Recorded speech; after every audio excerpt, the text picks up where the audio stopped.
Everyone welcome back to my YouTube channel. Today we are going to start bacillus cereus. आज हम bacillus serous की बात करेंगे। हमें पता है बैसिलस में नेक्स्ट इसकी दो कैटेगराइज है, इसमें बैसिलस एंथ्रासिस और बैसिलस सीरस आ जाता है। बैसिलस एंथ्रासिस की हम प्रीवियस लेक्चर में बात कर चुके हैं।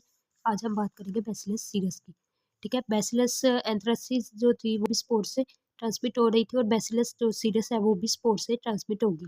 ठीक है, अब ये होती क्यों है? Due to reheated of rice. ठीक है, रीहीटेड राइस खाने की वजह से बैसिलस सीरस हमें हो जाता है, क्योंकि उसके जो स्पोर्स हैं वो राइस में प्रेजेंट होंगे, जिसकी वजह से हमें बैसिलस सीरस का इन्फेक्शन हो जाएगा।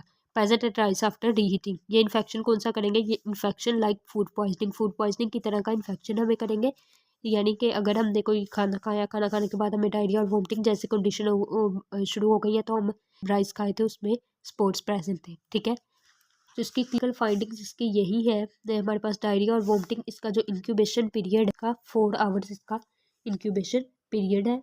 और हम बात करें क्लस्ट्रीडियम की, तो क्लस्ट्रीडियम में हमारे पास 4 स्पीशीज आ जाती है। सबसे पहले आ जाता है क्लस्ट्रीडियम टेट्राई, क्लस्ट्रीडियम परफ्रिंजिस, क्लस्ट्रीडियम बोचुलिनम, क्लस्ट्रीडियम डेफिसाइल।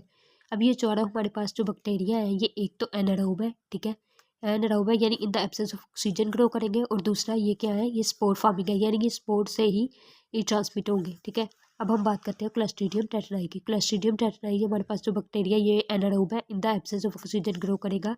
और क्लस्ट्रीडियम टेट्राई काज क्या करेगा? ये काज करेगा टेटनस। ठीक है, इसका ट्रांसमिशन क्या है? ट्रांसमिशन कैसे होती है इसकी? तो ट्रांसमिशन इसकी हो सकती है स्पून के ज़रिए हो सकती है, यानी कि अगर पास जो फीसिस होते हैं उसमें प्रेजेंट होता है, तो इन केस अगर हम लोग सड़क पे गिरे और इन कॉन्टैक्ट आए फीसिस के साथ, तो उसकी वजह से स्पोर्स हमारी बॉडी में चले जाएंगे। और स्किन पॉपिंग, यानी कि जो ड्रग एडिक्टेड पेशेंट होते हैं वो अपनी स्किन को पॉप करते हैं, और पॉप करने के बाद वो ड्रग्स को इंजेक्ट करते हैं अपनी बॉडी में। तो उसके बाद उनका जो वो वाउंड होता है वो बिल्कुल उसी तरह रहता है, और उसकी वजह से स्पोर्स उनके जो है बॉडी के अंदर चले जाते हैं। और नियोनेटल टेटनस। ठीक है, इसके बाद हम इसकी बात करते हैं इसकी पैथोजेनेसिस कैसे होती है। तो जब हम लोग रोड पे गिरते हैं तो हमें फ़ौरन से कहा जाता है कि आप लोग क्या करें? आप लोग टेटनस का इंजेक्शन लगवाएं। अब एक कैसे ऐसा हुआ कि हमें वाउंड आया। ठीक है, वाउंड के बाद जो टेटनस के स्पोर्स थे वो कैसे हुए? हमारी बॉडी में चले गए।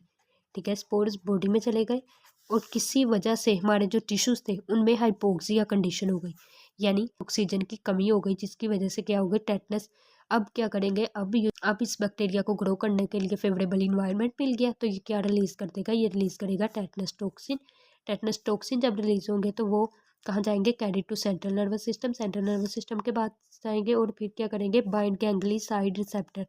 Bind ganglioside receptor ganglioside receptor के साथ जाके बाइंड करेंगे, और बाइंड करने के बाद जो हमारा इनहिबिटरी मेडिएटर गाबा होता है, यानी जो हमारे मसल्स को रिलैक्स करवाता है, उसको जाके ब्लॉक कर देंगे। जब उसे ब्लॉक करेंगे तो हमारे मसल्स कॉन्ट्रैक्ट होंगे, तो रिलैक्स नहीं होंगे इसकी वजह से। ठीक है, और GABA stand for gamma amino butyric acid.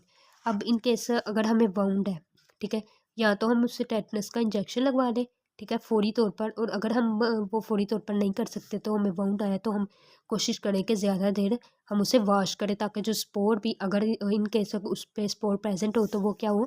Wash हो जाए। कल फाइंडिंग्स की इसकी बात करें तो क्या हो जाता है? स्पाजेटिक पैरालिसिस हो जाता है, यानी जो जिस्म होता है वो बिल्कुल अकड़ जाता है। ठीक है, क्योंकि मसल्स हमारे जो हैं वो कॉन्ट्रैक्ट हो जाते हैं और रिलैक्स नहीं हो सकते। अगर वो जो गाबा है जिसने रिलैक्स करवाने हैं वो जो है ब्लॉक है, इसकी वजह से हमारा जिस्म अकड़ जाता है। जो लोक जा, जो हमारे टीथ जा जो होते हैं जबड़े, वो बिल्कुल लॉक हो जाते हैं। हमारा माउथ ओपन नहीं हो सकता। रिसिस सर्डोनिकस लोक जा। ठीक है, इसके बाद जो ओपिस्थो टोनस की कंडीशन हमें हो सकती है, और हम कहते हैं कि tetanus is the most toxic toxin in the world. ठीक है, इसके बाद अगर हम बात करें इसकी लैब डायग्नोसिस की, कि लैब डायग्नोसिस की कैसे होती है, तो ये टेनिस रैकेट शेप्ड बैक्टीरिया होता है। ठीक है, और इस टेनिस रैकेट शेप्ड बैक्टीरिया होगा। जो टेटनस टॉक्सिन है, अगर उसे फार्मालिन के साथ अगर हम ट्रीट करें तो वो टोक्सोइड बनाएगा, जिसे हम वैक्सीन के तौर पे यूज़ करते हैं। ठीक है, इसमें जो हमारे पास टेटनस टॉक्सिन है, हमारी बॉडी जो है वो इस तरह नज़र आएगी। ठीक है, thank you so much for watching my video, stay tuned.